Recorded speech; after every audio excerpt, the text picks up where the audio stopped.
Hello friends, இன்றைக்கி நாம் உடம்புக்கு ரொம்ப ரொம்ப ஹெல்த்தியான கோதுமை மாவு வச்சு சூப்பரான ஒரு மடக்கொலக்கட்டை பண்ண போகிறோங்க. இது நம்ம ஊர் சைட்லலாம் மடக்கொலக்கட்டை அப்படின்னு தான் சொல்லுவாங்க. ஏன்னா உள்ளக்க நம்ம ஸ்டஃபிங் வைக்கிறோம் இல்லையா, அதனால ரொம்ப சூப்பராக இருக்கும். ரொம்ப சுலபமாகவும் இருக்கும். இந்த மாதிரி ஹெல்த்தியாக உங்கள் குழந்தைங்களுக்குலேருந்து பெரியவங்க வரைக்கும் செஞ்சு கொடுங்க. ரொம்ப ரொம்ப சூப்பராக இருக்கும். இதுக்கு நாம் இந்த சின்ன கிண்ணத்தில் ஒரு கிண்ணம் அளவுக்கு கடலை பருப்பு தாங்க எடுத்திருக்கோம். இதில் இந்த பருப்பை நல்லா வாஷ் பண்ணிட்டு கொஞ்சமாக தண்ணி ஊற்றிடலாம். தண்ணி ஊற்றிட்டு நாம் கொஞ்சம் தேவையான அளவு உப்பு போட்டுக்கலாம். உப்பு போட்டு இதை ஒரு 6லேருந்து 7 விசில் நீங்கள் போட்டுக்கிறங்க. இது ரொம்பவும் குழையக்கூடாது, அதே சமயத்தில் ரொம்பவும் அவியாமல் இருக்கக்கூடாது. நான் அதை உங்களுக்கு காமிக்கிறேன். இது அவிஞ்சிக்கிட்டே இருக்கட்டும். இப்போ நாம் தேங்காய் எடுத்துக்கோம். தேங்காய் இந்த மாதிரி நல்லா நெத்து தேங்காய் இருந்தால் சூப்பராக இருக்கும் இந்த டேஸ்ட்டு. அதுக்காக தான் நாம் எடுத்துருக்கோம். இதை நல்லா துருவி எடுத்துக்கலாம்.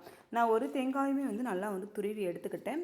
இப்போ நாம் ஒரு கடாயை சூடு பண்ணிவிட்டு நெய் எண்ணெய் எதுவுமே சேர்க்க வேணாங்க. இந்த தேங்காவை மட்டும் நம்ம போட்டு நல்லா ஃப்ரை பண்ணிக்கலாம். ஏன் இந்த தேங்காய் நம்ம ஃப்ரை பண்ணுறோம் அப்படின்னு கேட்டிங்கன்னா, சீக்கிரமே கெட்டு போகாமல் இருக்கணும் அப்படிங்கிறதுக்காக தான். இல்லை நீங்கள் அப்போயே செஞ்சு அப்போயே சாப்பிட்றீங்க அப்படின்னா நீங்கள் தேங்காவை வறுக்கணும் அப்படிங்கிற அவசியம் இல்லைங்க. இந்த தேங்காய் நம்ம வதக்கும் போதே இதில் நம்ம அந்த வாசத்துக்காக 3 ஏலக்காயை நல்லா தோலெல்லாம் நல்லா எடுத்துகிட்டு நல்லா நச்சு இடித்து நம்ம அதிலேயே போட்டுக்கலாம். இது ஏலக்காய் போட்டோம்னா நம்மளுக்கு நல்ல வாசமாக இந்த கொழுக்கட்டை இருக்கும். அதுக்காக தான் இதை நம்ம சேர்த்துருக்கோம். இப்போ நாம் ரொம்பலாம் வதக்க வேணாங்க. ரொம்ப வதக்கணும் அப்படின்னா டேஸ்ட்டு மாறிடும். இப்போ நம்ம இங்கே பாருங்கள், இந்த மாதிரி தான் இருக்கணும். இந்த கடலைப்பருப்பு நல்லா முத்து முத்தாக இருக்குது. ஆனால் நம்ம கையில் வச்சு அழுத்தும் போது நல்லா உங்களுக்கு அது மசித வருது பாருங்களேன். இந்த மாதிரி இருந்தால் தான் நம்மளுக்கு சூப்பராக இருக்கும். இதை மிக்சியில் போட்டு ஒரு கொரப்பாக அரைச்சி எடுத்துக்கிறோங்க. அது உங்களுக்கு சூப்பராக இருக்கும். இங்கே பாருங்கள், இந்த மாதிரி நம்ம அரைச்சி எடுத்துக்கணும். அரைக்கும் போது ஒரு சொட்டு தண்ணி கூட விடக்கூடாது. தண்ணி விட்டிங்கன்னா சதன்னு அது ஆயிரும். அதுக்காக தான் சொல்கிறேன். இப்போ இதில் பார்த்தீங்கன்னா நான் இன்றைக்கி பனங்கருப்பட்டி இருக்கு இல்லையா, அதுதான் சேர்த்துருக்கேன். ரொம்ப ரொம்ப கம்மியாக தான் சேர்த்துருக்கேன். அதிகமாக நான் சேர்க்கல. உங்களுக்கு இனிப்பு அதிகமாக வேணும் அப்படின்னு நினச்சிங்க அப்படின்னா நீங்கள் கொஞ்சம் அதிகமாக கூட சேர்த்துக்கலாம். இந்த பனங்கருப்பட்டி போட்டால் உடம்புக்கு ஆரோக்கியமானது. அதுக்காக தான் நாம் இதை எடுத்திருக்கோம். இப்போ இதெல்லாம் போட்டு நம்ம வதக்கும் போது இந்த கருப்பட்டி ஓவராக இலகாதுங்க. இதே வெல்லமாக இருந்தால் நல்லா உங்களுக்கு இலக்கம் நல்லா இலகி வந்துடும். கருப்பட்டி இலகுறதுக்கு கொஞ்சம் டைம் எடுக்கும். நம்மளுக்கு தேவையில்லை. நம்ம உள்ளக்க வச்சு ஸ்டஃபிங் பண்ணுறதுனால அது அவியும் போதே நம்மளுக்கு அந்த டேஸ்ட் சூப்பராக இருக்கும். அதுக்காக இது நல்லா வதக்கிட்டு, இது வதக்குனதுக்கு அப்புறமா நாம் இந்த அரைச்சி வச்சோம் இல்லையா மிக்சியில், அந்த கடலைப்பருப்பு இதையும் அது கூட சேர்த்துட்டு நாம் எல்லாத்தையும் ஒன்று சேர நாம் பெரட்ட போகிறோம். இதை நல்லா பெரட்டிட்டோம் அப்படின்னா நம்மளுக்கு சூப்பராக ரெடி ஆயிருங்க. நீங்கள் ஒரு முறை இதை ட்ரை பண்ணி பாருங்கள். உடம்புக்கு ரொம்ப ரொம்ப ஹெல்த்தியானதுங்க. அது மட்டும் இல்லைங்க, இது நம்ம ஸ்நாக்ஸாக கூட சாப்பிட்லாம். அவ்வளோ டேஸ்ட்டாக இருக்கும். குழந்தைங்களுக்கு இந்த மாதிரி ஸ்நாக்ஸ்லாம் பண்ணி கொடுத்தீங்க அப்படின்னா அவங்களாம் விடவே மாட்டாங்க. அவங்க அவ்வளோ விரும்பி சாப்பிடுவாங்க. இப்போ நாம் இந்த கடலைப்பருப்பையும் அதிலே போட்டுட்டு எல்லாத்தையும் ஒன்றா மிக்ஸ் பண்ண ஆரம்பிச்சலாம். மிக்ஸ் பண்ணதுக்கப்புறம் நீங்கள் அடுப்பை ஆஃப் பண்ணிடுங்க. ஏன்னா இதை நம்ம ரொம்ப நேரம் அடுப்பில் போடக்கூடாது. கடலையை சேர்த்ததுக்கப்புறம், ஏன்னா நீங்கள் ரொம்ப நேரம் போட்டுட்டீங்க அப்படின்னா கடலெல்லாம் கீழே பிடிக்க ஆரம்பிச்சிடும் அந்த கடலைப்பருப்பு. அதனால் எடுத்து வச்சுக்கிறோங்க. இப்போ நாம் பூரணம் ரெடி பண்ணியாச்சு. மாவு பிசைய போகிறோம். இதில் நான் பார்த்தீங்கன்னா 2 அந்த கப்பு தான் அளவு. 2 கப்பு அளவுக்கு நான் கோதுமை மாவு எடுத்திருக்கேன். 1 கப்பு அளவுக்கு பச்சரிசி மாவு எடுத்திருக்கேன். இதை ஏன் நான் 2 கப்பு 1 கப்பு எடுத்தேன் அப்படிங்கிறதே நான் உங்களுக்கு சொல்கிறேன்.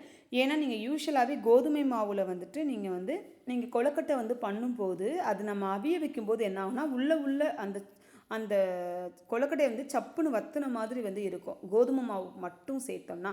அதுக்காக தான் நம்ம இந்த மாதிரி 1 கப்பு அளவுக்கு பச்சரிசி மாவு சேர்த்துட்டோம் அப்படின்னா ரொம்ப அது சப்புன்னு வத்தாமல் நம்மளுக்கு சூப்பராக வந்துடும். அதுக்காக தான் 1 கப்பு அளவுக்கு நான் பச்சரிசி மாவு சேர்த்தேன். 2 கப்பு அளவுக்கு கோதுமை மாவு சேர்த்தேன். இதில் கொஞ்சமாக உப்பு போட்டுக்கிறங்க. அது உப்பு போட்டதுக்கு அப்புறமா நாம் இதில் கொஞ்சமாக ஜீரகம், கொஞ்சமாக ஓமம் போட போகிறோம்.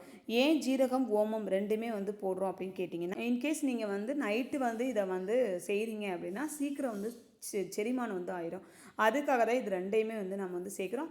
ரெண்டாவது இந்த தேங்காவை உள்ளே வச்சு சேர்க்கும்போது சில பேருக்கு வந்து நெஞ்சு கறிக்கிற மாதிரி இது வந்து இருக்கும், அதை நெஞ்சிலே நிற்கிற மாதிரி இருக்கும் அப்படின்னு சொல்லுவாங்க.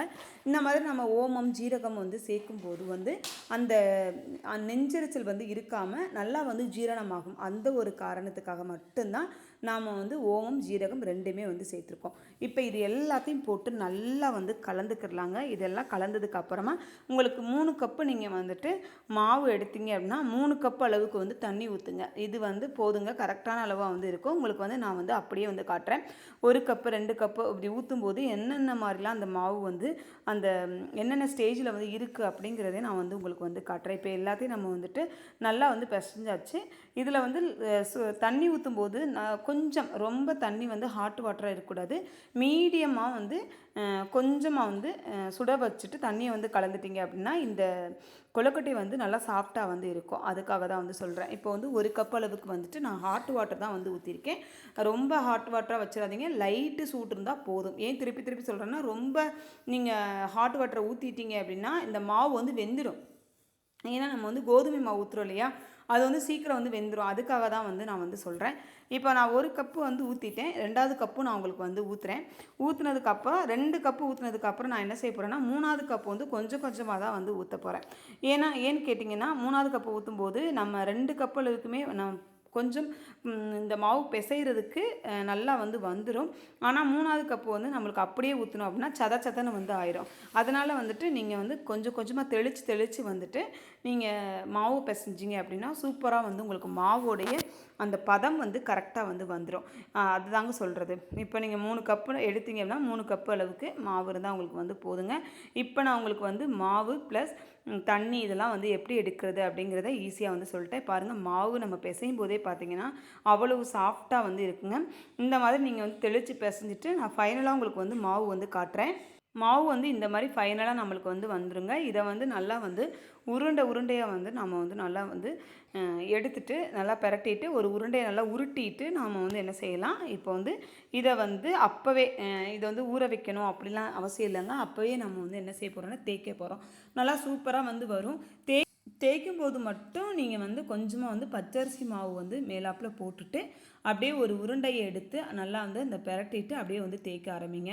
சூப்பராக வந்து நம்மளுக்கு வந்து வந்துடும். இப்போ நம்ம வந்து தேய்ச்சா மட்டும் பார்த்தாது, ஷேப் வந்து நம்மளுக்கு வந்து வேணும். கரெக்டு தானே? இப்போ ஷேப்புக்கு வந்து நம்ம என்ன செய்யலாம் அப்படிங்கிறதான் வந்து பார்க்க போகிறோம்.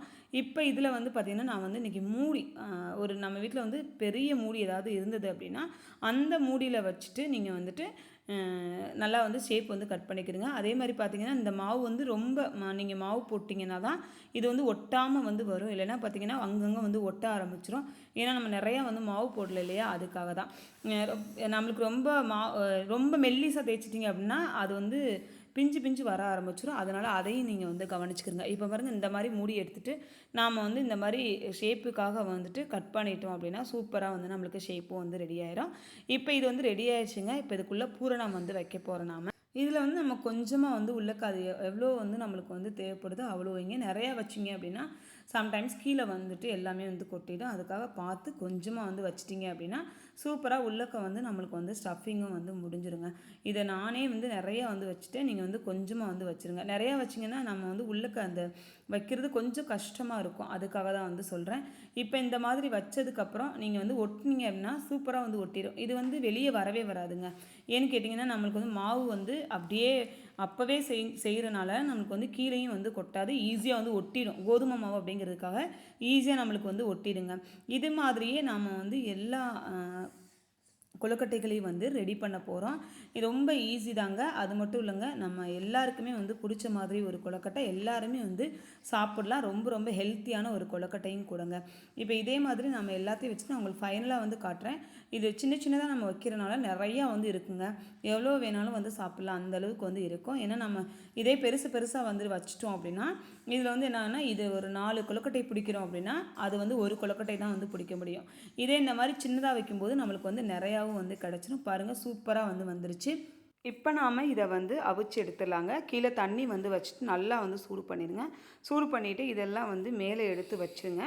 எவ்வளோ அதாவது மாதிரி நீங்கள் கொழுக்கட்டை வந்து கீழே வைக்கும்போது அதை வந்து நல்லா வந்து துணி போட்டு இல்லை அப்படின்னா நீங்கள் வந்து கொஞ்சமாக வந்து எண்ணெயோ தண்ணியோ இது ரெண்டையும் வந்து அழைச்சிட்டு வந்து வைங்க. இப்போ நம்ம அவிச்சு எடுத்ததுக்கப்புறம் பார்த்தீங்க அப்படின்னா சூப்பரான கொழுக்கட்டை வந்து ரெடி ஆயிடுச்சுங்க. நீங்களும் இதே மாதிரி ட்ரை பண்ணுங்கள். ட்ரை பண்ணி பார்த்துட்டு எப்படி இருந்தது அப்படிங்கிறத மறக்காமல் கமெண்ட்டில் சொல்லுங்கள். வீடியோ பிடிச்சிருந்தது அப்படின்னா மறக்காமல் லைக் பண்ணுங்கள், ஷேர் பண்ணுங்கள், கமெண்ட் பண்ணுங்கள், சப்ஸ்கிரைப் பண்ணிடுங்க. இதே மாதிரி இன்னொரு வீடியோ நம்ம நாளைக்கு பார்க்கலாம். ஓகே, பாய்.